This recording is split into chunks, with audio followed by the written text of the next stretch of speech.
की रिक्वायरमेंट होती है, 2 ही लेक्चर है शायद मुझे लग रहा है। तो पर हाँ, रेगुलर कोर्स में बहुत डिटेल में समझाता हूँ कि एलर्जी होती क्या है, ठीक है।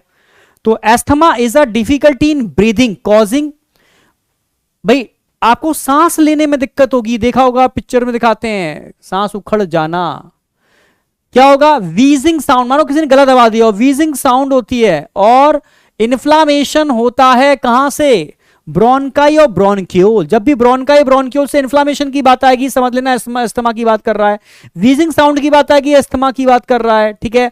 तो अस्थमा में जैसे मानो किसी ने गर्दन दबा दी हो, सांस नहीं ले पा रहा है इंसान, साउंड प्रोड्यूस हो रही है, यह अस्थमा में होता है, क्योंकि पूरा ट्रैक नैरो हो जाता है, ठीक है। और क्योंकि इन्फ्लामेशन होता है आपके ब्रोनकाई ब्रोनक्यूल के अंदर, ठीक है, जिसकी वजह से ट्रैक नैरो हो जाता है, मसल्स कांटेक्ट कर जाती हैं, सांस नहीं ले पाते, सांस उखड़ जाना, it is asthma, it is allergic disorder, ठीक है।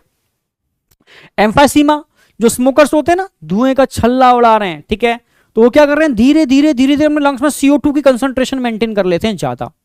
जब लंबे समय तक CO2 आपके लंग्स में एक्यूमुलेट होना स्टार्ट होती है तो क्या होगा, इसकी वजह से लंग्स के जो एल्वुलाई होते हैं ना, उनके सेप्टम होते हैं, उनके अंदर सेल जो होते हैं उनके लाइसोसोम्स कमजोर हो जाते हैं, वो फटना चालू कर देते हैं, उनमें एंजाइम होते हैं, वो सारे के सारे सेप्टम को डाइजेस्ट कर देते हैं।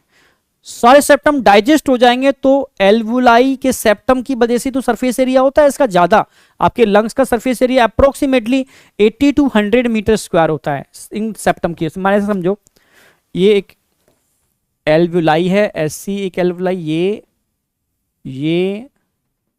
ये कंपार्टमेंट जो है ना, कंपार्टमेंट की सरफेस एरिया बढ़ रहा है, अगर ये कंपार्टमेंट ही डाइजेस्ट हो जाए बेटा तो सरफेस एरिया क्या हो जाएगा, रिड्यूस नहीं हो जाएगा। जैसे मानो कंपार्टमेंट ऐसा हो गया, सरफेस एरिया इसका ज्यादा है, इसका ज्यादा है, ऊपर वाले का ज्यादा है, क्यों, क्योंकि सेप्टम डाइजेस्ट हो गए सारे।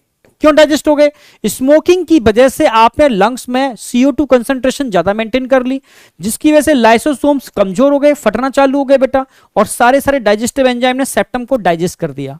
तो ये प्रॉब्लम होती है जो बहुत क्रोनिक डिसऑर्डर है, ये क्वेश्चन आता है, इनमें क्रोनिक है, yes it is a chronic disorder, बहुत क्रोनिक में मतलब डेंजरस है, जिसमें क्या होता है, इसके अंदर एल्वुलर वॉल डैमेज हो जाती है, एल्वुलर वॉल डैमेज हो जाती है, जिससे क्या होता है, रेस्पिरेटरी सरफेस एरिया घट जाता है।